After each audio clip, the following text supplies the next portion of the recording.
This is Optimal Health Daily, episode 269, Screw Perfection, Part 2, by Nia Shanks of niashanks.com, and I'm Dr. Neil, your very own personal narrator. Welcome to a Thursday edition of Optimal Health Daily. This is one of 5 podcasts where we read to you from blogs for free so that you don't have to read them yourself, except on Fridays. That's where I answer your questions. And today's post is a continuation from yesterday. So if you're new here, you'll probably want to hear yesterday's episode first. So again, today we're going to be talking about perfection and how it's not really necessary all the time. And again, it's something I struggle with too. Nia gave us the example of trying to be perfect with food, especially trying to build the perfect salad. That was in yesterday's episode. I realized something the other day that sabotages my eating habits a little bit. My wife and I bought these fancy scented soaps, and we made the mistake of buying a seasonal soap last winter that smells like lemon meringue. It basically smells like a dessert. We have the soap in the kitchen, so whenever I wash my hands in the kitchen, I end up with this whiff of like a lemon meringue tart. I could have just eaten a full meal, but a whiff of that scent, and I'm ready for another meal. I'm ready for some more dessert, whatever. I told my wife, we have to get rid of this soap. I don't know, we need to find something that smells like Irish Spring or something that smells clean like bleach, anything but this. So for me, I'm not going to strive for perfection, but in my aim to progress, I'm going to get rid of this soap. You like how I tied it back to today's topic? All right, so let's hear part 2 of this post as we optimize your life. Screw Perfection, Part 2, by Nia Shanks of niashanks.com. The perfect workout. I know the search for the perfect workout all too well. When I competed in powerlifting, I searched for the perfect program that would make me brutally strong. I wanted to shatter world records. And before that, I was on the hunt for the ultimate fat loss workout. Not only did this lead to a lot of program hopping and never doing one thing for very long, but it led to some mighty frustration when I was following a program. This gym is closed? No, I can't do workout B of my program.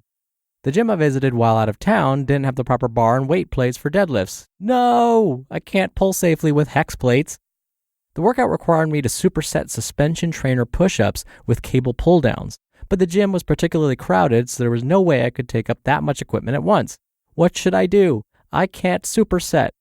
Will this ruin my results? If my workout was derailed due to a closed gym or lack of equipment, I would get upset. Yes, I know this is stupid. You don't have to tell me. But at the time, if I couldn't execute my workout perfectly, I didn't think there was any need to do it at all.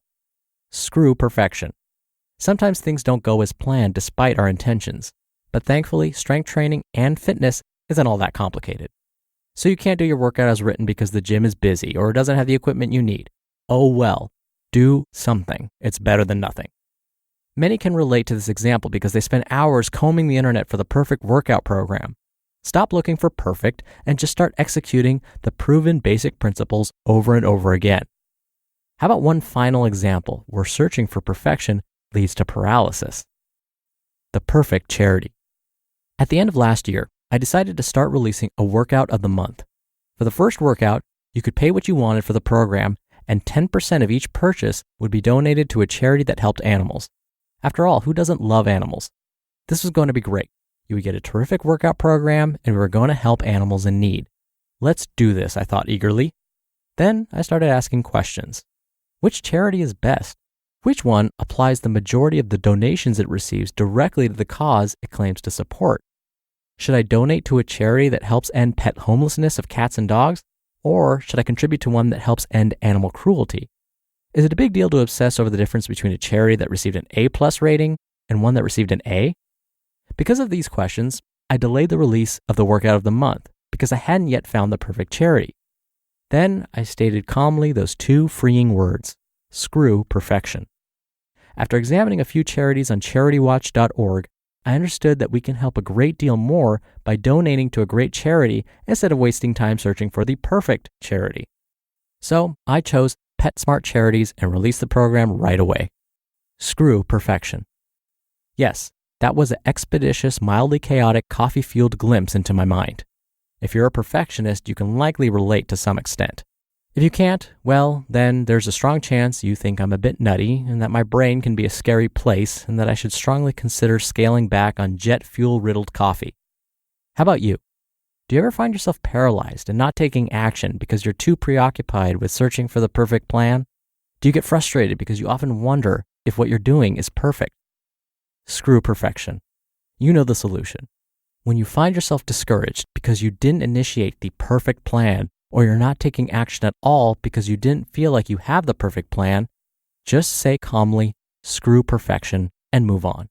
Do something. Sometimes it's entirely acceptable and perhaps beneficial to be satisfied with good and stop chasing perfect. Eat your imperfect salad. Employ your imperfect financial plan. Do that imperfect workout. Imperfect action will always surpass no action at all. Doing the good thing over and over and over will always lead to substantially better results than searching relentlessly for the perfect course of action and not doing anything. You can tweak things here and there as you gain knowledge and experience, but do something and don't expect or labor endlessly for perfection from the start, or perhaps ever. The next time you feel overwhelmed, calmly utter those two freeing words: screw perfection. You just listened to part 2 of the post titled Screw Perfection by Nia Shanks of niashanks.com. As part of my signature line in my work emails, I have a quote: "A year from now, you may wish you had started today." I'm sure people that receive regular emails from me are really sick of seeing that. But I've gotten so much feedback from people, from future students, from current students, that look at that and go, "I love that quote. Can I borrow that?" That's really what Nia's saying here, right? Is just get started. It's okay not to be perfect. I know that when my brother started his podcast, Optimal Living Daily, it wasn't perfect. When he approached me to start this podcast, I know it wasn't perfect, and it still isn't. But we're doing something, and that alone helps motivate us, and it keeps up that momentum. Please know it's okay to make mistakes. Aim for progress, not perfection. You'll be so much happier you did. Now, tomorrow's going to be another Q&A episode, and you're welcome to submit your own questions about diet, fitness, disease, stress management, anything along those lines. The bonus is, if you send in a question, well, you make me happy, and you're automatically entered into small bonus raffles to win books from us. The next raffle is in just 5 days.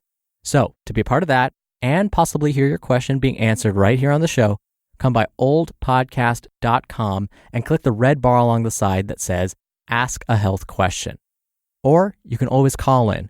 The phone number is 61 I love OHD. All right, that wraps up today's episode.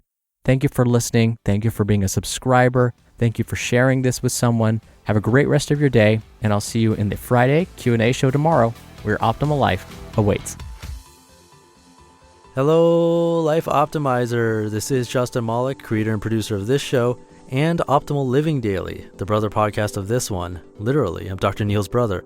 If you like the format of this show, you'll love Optimal Living Daily too, where I also read to you from blogs, but cover other topics like personal development, finance, and minimalism from bloggers like Derek Sivers, The Minimalists, Zen Habits, and many more. So for more amazing content read to you for free, come subscribe to Optimal Living Daily too, and together we'll optimize your life. You've been listening to Optimal Health Daily. Be sure to hit the subscribe button to stay up to date on each new episode, and head to oldpodcast.com. That's oldpodcast.com for a free gift, as well as more actionable tips and resources to help you maximize your potential. Thanks for joining us, and remember, your optimal life awaits.